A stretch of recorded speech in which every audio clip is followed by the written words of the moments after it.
तो अब ये सूक्ष्म भेद है, इसको समझना बड़ा कठिन है। इस दास पर दया करी उस परम पिता कबीर भगवान ने, इस दास की बुद्धि खोली इस मालिक के गूढ़ रहस्यों को समझने और आपको समझाने के लिए।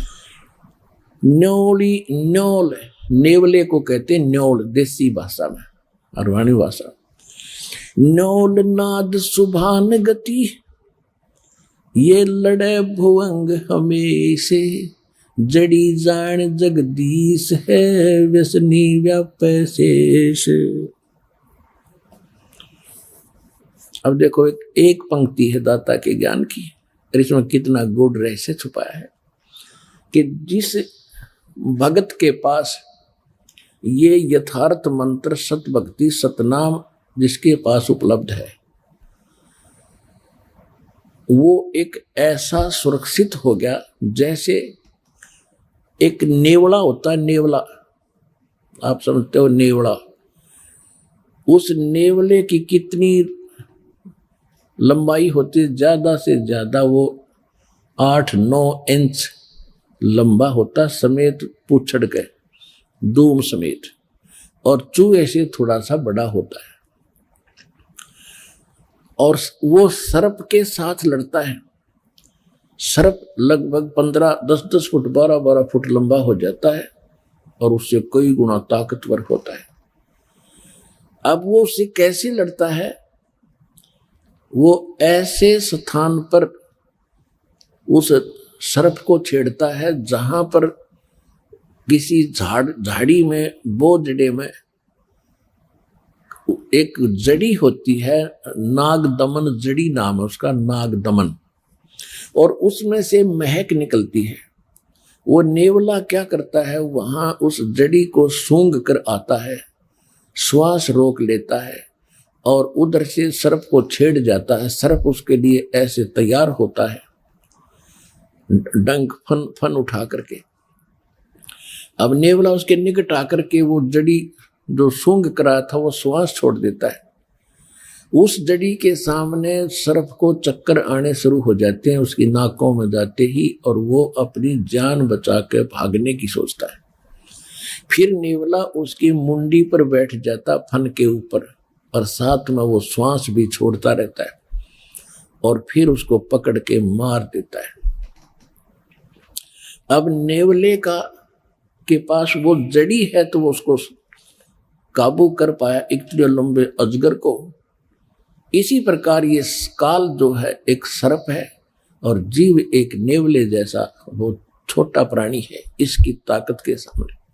जिसके पास ये सतनाम रूपी जड़ी है नागदमन, वो फिर इस काल पर विजय पा लेगा।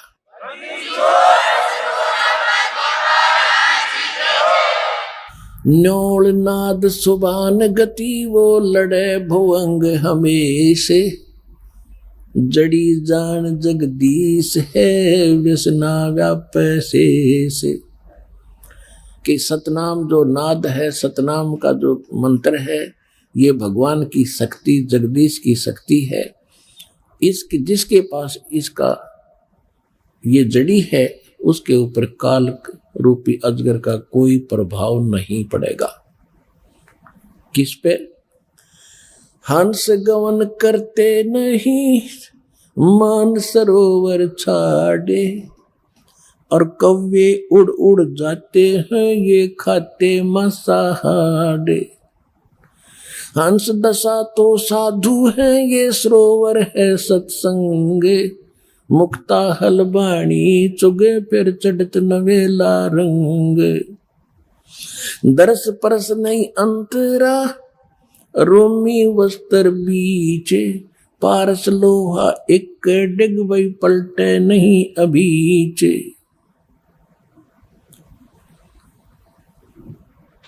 अब क्या बताते हैं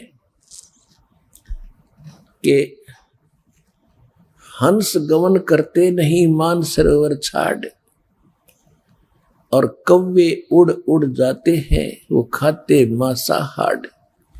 हंस किसे कहते हैं? हंस एक पक्षी है जो बुगले जैसा होता है। बुगले में और हंस में डिफरेंस देखने के लिए ये बताया जाता है कि हंस एक ही सरोवर में हंस भी होते हैं, बुगले भी होते हैं। बुगले खाते हैं मछलियां या कीड़े मकोड़े, हंस नहीं खाएगा, हंस केवल मोती खाता है। दूसरे हंस में एक और गुण दिया है परमात्मा ने कि एक गिलास दूध में एक गिलास पानी डाल दीजिए और हंस के सामने रख दो। हंस में ऐसी ताकत शक्ति दी है कि वो दूध को पी लेगा, एक गिलास पानी उससे छोड़ देगा। वैसे दूध से पानी अलग होना बड़ा असंभव है और उसमें वो ताकत है। तो इसी प्रकार जो भक्त हैं, जिन्होंने दूध और पानी छान लिया, जिन्होंने कीड़े मकोड़े खाने छोड़ दिए, यानी बीड़ी शराब मांस तम्बाकू ये बकवाद थी ये त्याग दी, वो हंस जैसी वृत्ति के सूचे भक्त बन गए। अब कहते हैं कि हंस गवन करते नहीं मान सरोवर छाड़, और कौवे उड़ उड़ जाते हैं जो खाते मांसाहार। यानी जो हंस है वो सत्संग को नहीं छोड़ सकते।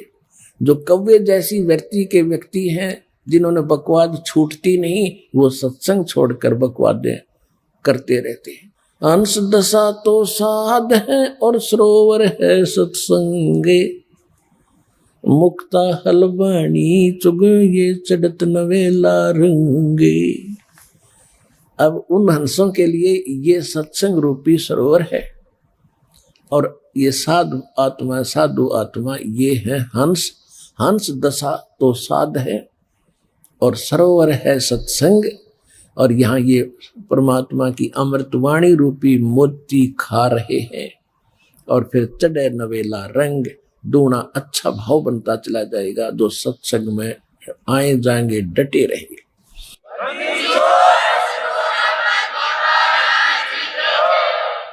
और हंस गवन करते नहीं, हंस गवन हंस नहीं जाते मान सरोवर छाड़े, ये कौवे उड़ उड़ जाते हैं वो खाते मांसाहार। तो जो पुण्यात्मा परमात्मा के चरणों में आगे ज्ञान समझ लिया, फिर संसारिक कार्यों में उनकी रुचि नहीं रहेगी। कौन से कार्य? जो कुरीतियां हैं, विवाह शादी में बकवाद नाचना गाना, दहेज दे का अपनी फोकट में बनाना, फिर कर्जे में दबा रहना, ये इस तरह की बकवादें, शराब मांस तम्बाकू और इन राजनीति में धक्के खाना, ये हंस नहीं करेंगे, भक्त नहीं कर सकता। वो तो कव्य जैसे लोग हैं जिनको वृत्ति ही गलत है, वो ही सत्संग छोड़कर इन बकवादों में जाते हैं। अब फिर क्या बताते हैं? द्वार धनी के पड़ा रहे और धक्के धनी के खावे, 100 काल झकझोल ही पर द्वार छोड़ ना जावे। इस मार्ग में सफल होने का एक फार्मूला बताया है कि जब ज्ञान हो जाता है, परम संत की पहचान हो जाती है, कहते हैं द्वार धनी के पड़ा रहे और धक्के धनी के खावे, आवे और जावे भगवान के चरणों में। और चाहे कितने ही आपत्ति आप पर काल देवे, जैसे संसारिक, क्योंकि आपने नाम ले लिया, अब धीरे धीरे आपका सब संकट दूर होने लगेंगे। तो आप ऐसा महसूस करोगे कि जैसे कोई आपत्ति आ गई नाम लेने से। नहीं, आपत्ति तक टल रही है आपकी। अगर नाम ना ले रखा होता तो जान जानी थी। आपको कई भक्त मिलते हैं, कहते हैं जी नाम लेने के बाद मैं वहां से छोड़ कर आया हूं, मेरे ऐसी कुछ तकलीफ होगी। भले आदमी, वहां से तो नरक था, सीधा काल था, वो तेरी जान जानी थी। यहाँ आने के बाद तो तेरी जान बच गई छोटे मोटे इस दुख थे। तो क्या कहते हैं कि द्वार धनी के पड़ा रहे और धक्के धनी के खावे, और 100 काल झकझोल ही, काल बीच में बेशक झटके दे पर द्वार छोड़ नहीं जावे। अब जैसे आप यहां आते हो, सतगुरु क्या होते हैं? एक सतगुरु की उपमा ये भी है कि सतगुरु एक धोबी है और जीव है एक कपड़ा, जो संसार के कर्मों में घना मैला हो गया। अब धोबी किसी का कपड़ा धोने के लिए आता है, राजा का भी होता है, अधिकारियों के भी होते हैं, उन सभी कपड़ों को कैसे धोता था वो? पहले तो उनको जल में भिगोता था और फिर उन्हें पकड़ कर पत्थर पर पट्टाए मट मारा करता, गद्दाए गद, जब तक मैल ना छूट ले, इतने मुक्कियां गिल्ला लातों के साथ, और फिर पत्थर पर पटक पटक मारे। तो उस कपड़े का दुश्मन नहीं है, और वो कपड़ा न्यू के बता मैं तो गढ़ दिया इसने, यू क्या कराया? तो वो मैल निकाल रहा है आपके अंदर से, दोष निकाल रहे हैं परमात्मा। परमात्मा की शरण में आने के बाद छोटी मोटी कोई हरकत होती है तो गॉड गिवन समझना कि आपको पटका जा रहा है उस धोबी के गांठ की तरह।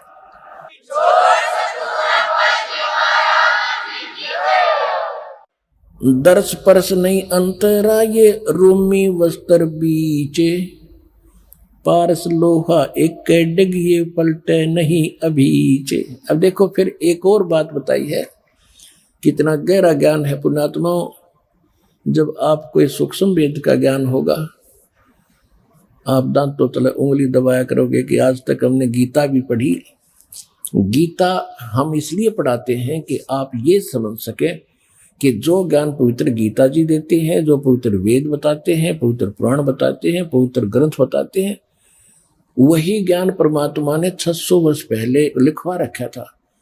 और उनको अशिक्षित कहते थे, वो तो वेद शास्त्र जानते भी नहीं थे। तो इससे सिद्ध होगा कि वो परमात्मा थे जो सब सदग्रंथों के परिचित भी थे, और उनसे भी हटकर जो उनमें ज्ञान नहीं वो भी बता दिया। तो भगवान बिना ये ज्ञान बताया नहीं जा सकता। तो परमात्मा को पहचानने का एक ये भी फार्मूला है, एक पॉइंट है। तो क्या बता रहे हैं? दर्श परस नहीं अंतरा ये रूमी वस्त्र बीचे, लोहा पारस लोहा एक डिग वही पलटे नहीं अबीज। एक पंक्ति में कितना गहराई भर दी, कितने गुड रहस्य है। क्या बताते हैं कि आप यहाँ सत्संग में आते हैं और जिनके इन वचनों का असर नहीं हुआ तो वो कैसे है? चंदन बन में रंग ला दे एक बांस बिटम्बी नासी जय, कोट वर्ष करो संगत संतों की, कोट वर्ष करो संगत संत की, पत्थर का जल में क्या भीजे, एक चंदन बन में रंग ला दे पर बांस बिटम्बी नासी जय। क्या बताते हैं कि जैसे सत्संग में भी आते हैं और फिर विकार भी करते हैं, उनके बारे में बताया है कि जैसे करोड़ वर्ष करो संगत संत की, संतों की, पत्थर का जल में क्या भीजे। जैसे पत्थर को जल में डाल दे चाहे 20 फुट नीचे गहराई में, और निकालने के बाद फिर उन दोनों टुकड़ों को तुरंत ही ऐसे रगड़ दो, तुरंत आग पाटेगी, चिंगारी पाटेंगी, निकलेंगी। इससे सिद्ध हुआ कि जल से तो असर होना चाहिए था, वो अंगारी नहीं पाटनी होनी चाहिए थी, नहीं निकलनी चाहिए थी, लेकिन उसके जल का असर नहीं हुआ, वो न्यों का न्यों पड़ा है, एज इट इज विकार उसमें। इसी प्रकार जो सत्संग में आते हैं उनको कहते हैं करोड़ वर्ष करो संगत संतों की, और पत्थर का जल में क्या भीजे, क्या भीगे, और चंदन बन में रंग ला दे एक बांस बिटम्बी ना सिजे। ये सूक्ष्म वेद की वाणी है, गरीबदास साहिब जी की वाणी है। क्या बताया कि जैसे चंदन का पेड़ होता है, आसपास के चाहे नीम हो, जंडी हो, कोई पीपल हो, उन सभी आसपास के पेड़ों को अपनी महक छोड़ छोड़ के अपनी सुगंध युक्त कर देता है, और वो भी चंदन जैसी महक देने लग जाते हैं। लेकिन बांस बंबू जिसकी लाठी बने हैं, कहते वो बांस चाहे उसके साथ उग गया चंदन के, बांस का असर नहीं होता। तो क्या बताते हैं कि कोट वर्ष करो संगत संतों की, और पत्थर का जल में क्या भीजे, और चंदन बन में रंग ला दे एक बांस बिटम्बी नासी जय। तो जो बांस जैसे और पत्थर जैसे व्यक्ति हैं उनका तो असर हो को नहीं, और नहीं तो परमात्मा की वाणी आपको चंदन बना दिया और आप ही आगे जा जा के सब न सुनाते हो। आप अपनी महक आगे छोड़ छोड़ के अपने भाई बहन रिश्तेदारों तक ये महक भगवान की छोड़ रही हो।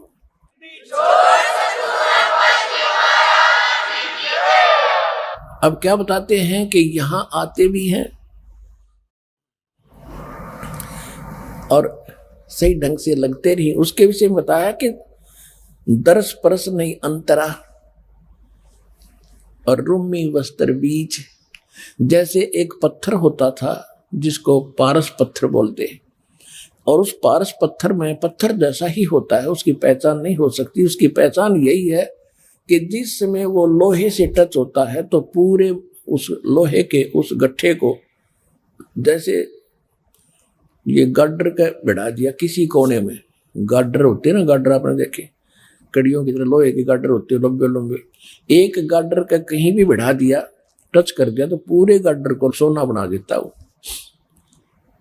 अब क्या कहते हैं कि उस पारस पत्थर और लोहे के बीच में कतीनों साथ साथ रखे हो और उनके बीच में इतना अंतर हो जैसे पहले एक रोम से बनकर कपड़ा आता था बहुत पतला। अब क्या कहते हैं कि यदि पत्थर को, उस पारस को और लोहे को बिल्कुल निकट रखा हुआ है और उसमें केवल इतना अंतर हो जितना रोमी वस्त्र यानी पतली सी वायल होती थी, यानी बिल्कुल बाल से भी कम डिफरेंस भी उसमें हो, आपस में मिलन ना मिले हो, और ये इंतजार कर रहे हो कि दोनों पत्थर भी रख दिया, सोना भी साथ में है, पारस भी रखा है और लोहा सोना बना नहीं। कहते रूमी वस्त्र अंतरा पारस लोहे बीच, और कहते दर्श परस नहीं अंतरा रूमी वस्त्र बीच, और पारस लोहा एक का डेग फिर पलटे नहीं अबीच। यानी इतना भी अंतर रह गया तो भी परिवर्तन नहीं होगा और वो दिखेगा कति साथ रखा हुआ। तो ये कहते हैं जो सत्संग में आते हैं और जिनके इन बातों का असर नहीं हो रहा तो उनकी भावना भगवान से जुड़ी नहीं है, वो दिक्कत के भगत है पर भक्ति उनमें प्रवेश है नहीं। तो जब होएगी जब वो सही ढंग से मालिक से मिल लेंगे। कहते हैं बिन गुरु मिले मोहे ना पावे।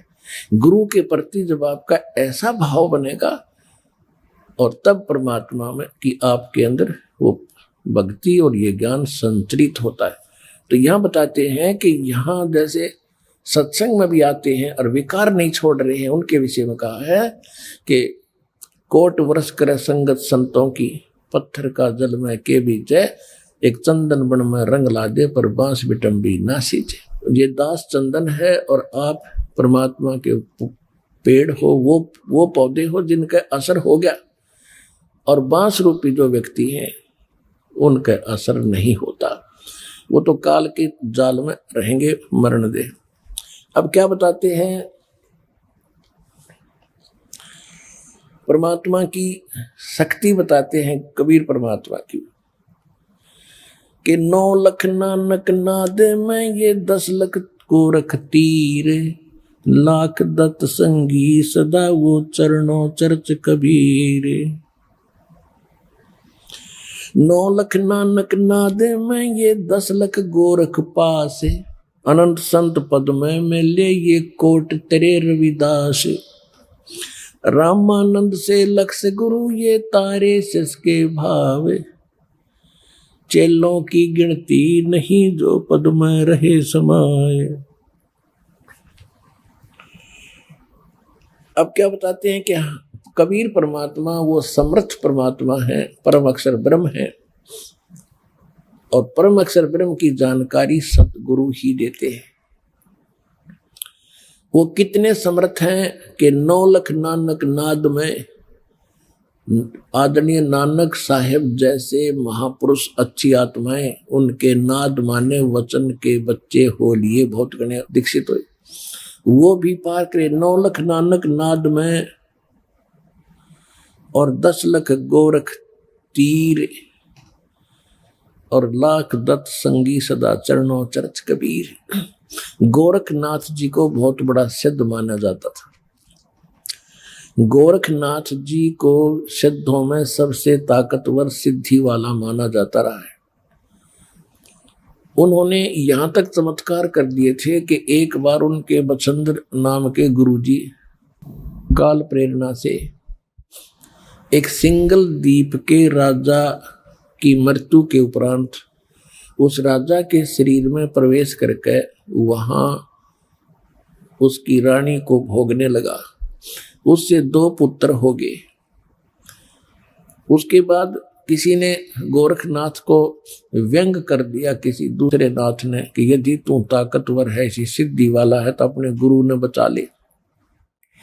वो बकवाद करने लग रहा है वहां सिंगल द्वीप के अंदर। तो गोरखनाथ जी वहां गए अपने गुरु जी को वहां से। उससे पहले क्या किया कि किसी ने बता दिया उस रानी को कि ये कोई सिद्ध आत्मा राजा के शरीर के अंदर है और उस राजा की आत्मा जा चुकी है और ये कभी भी छोड़कर जा सकता है इस शरीर को। इसका शरीर मिलेगा कहीं पर, किसी गुफा में ये छोड़ कर आया है। तो रानी ने नौकरों को आदेश दे दिया, क्योंकि उसने तो राजा चाहिए था, शरीर चाहिए था, चाहे उसमें कोई आत्मा हो। रानी ने ऐसा आदेश दे दिया कि कोई भी किसी संत का कोई शरीर मिला उसको फूंक दो। सभी ने घूम फिर कर, नौकरों ने गुफा में एक शरीर पाया, उसको जला दिया, वहीं पर राख कर दिया। रानी निश्चिंत होगी। फिर गोरखनाथ गए। गोरखनाथ जी पहुंच गए वहां पर। गोरखनाथ क्योंकि वहां जाने नहीं दिया गोरखनाथ जी को, तो उसको मना कर दिया था रानी ने। मुनादी चारों तरफ पहरे छोड़ दिए थे सीमा के ऊपर, कोई संत नहीं आ जा, क्योंकि साधु संतों ने यह भी बता दिया था कि एक गोरखनाथ नाम का इन मच्छंद्र जी का शिष्य है, वो आकर इनको निकलवा सकता है यहाँ से। तो रानी ने चारों तरफ सीमा पर भी ये पहरे बैठा दिए थे कि कोई साधु संत मेरी इस नगरी में प्रवेश ना हो जा। चारों तरफ कति बाढ़ लगा दी थी, एक गेट थाने का वहां पर पहरे छोड़ दिए थे। एक बार मच्छंद्र जी से उस रानी को पुत्र हुआ। फिर पुत्र का जन्मदिन हुआ किसी दिन। उसमें गाने बजाने के लिए बाहर से मंडली जानी थी और गोरखनाथ ने पहुंचना था। गोरखनाथ को जाने नहीं दे रहे थे। गोरखनाथ जी ने एक ढोलकी बजाने वाले का दस्त लगा दिया सिद्धि थे। वो बाहर से जो मंडली आई थी बाजे बूजे बजाने वाली, और इतने दस्त लगा दिए कि वो चल नहीं सके। तो वो चिंतित हुई मंडली के राजा के यहाँ जाना था, हमारी तो सजा भी होगी, पैसे भी ना मिल रहे। तब गोरखनाथ जी ने कहा, भी क्या बात है, क्यों चिंतित हो? कि ऐसे ऐसे हमारे एक साथी के दस्त लग गए, राजा के यहाँ जाना है और एक ढोलक किया बिना बात बने नहीं ना। गोरखनाथ बोले, मैं बजा दूंगा तो ढोलकी तुम्हारी। बोला ठीक है। उन्होंने बजवा के देखी, सुर में सुर मिला दिया, अगर बढ़िया काम चल गया।